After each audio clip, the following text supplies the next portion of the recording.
So hier so is ons nou 'n bietjie die vleis karringmelk in gewerk.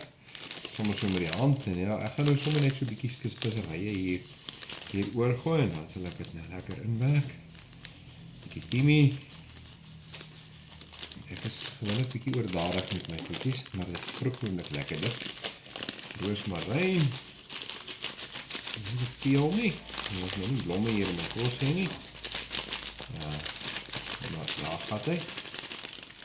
En dan het ek bietjie gedroogde koriander hierso.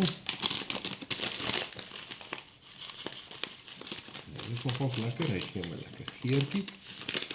En dan kom ek so 'n bietjie Old Spice ook ingooi, maar dit is eers nou vir dit se ding. En dan moet ek net so 'n paar speserye nog ingooi. Nou 'n bietjie swartpeper.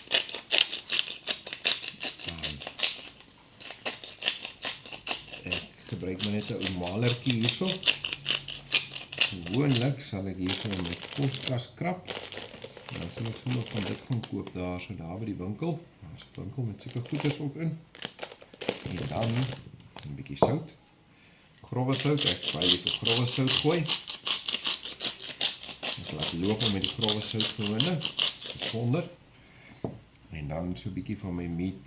Ek sal vir julle wys wat se meat goed is ek gebruik. Hierdie is 'n ongelooflike lekker geursel wat 'n mens bygooi. En dan wat ek gaan doen, ek het my hande gewas, so moet nie bekommerd wees nie. Dan loop ek nou net 'n bietjie hierdie alles deur te werk en dit sal nou in die pot gaan. Dit mag moontlik bietjie onkonvensioneel wees, maar wie het gesê niks mag so iets mag nie anders gedoen word nie. Veral as jy bietjie vleis wil laat geur en wil laat lê, dan maak 'n mens 'n plan. En dit kan nogals lekker werk.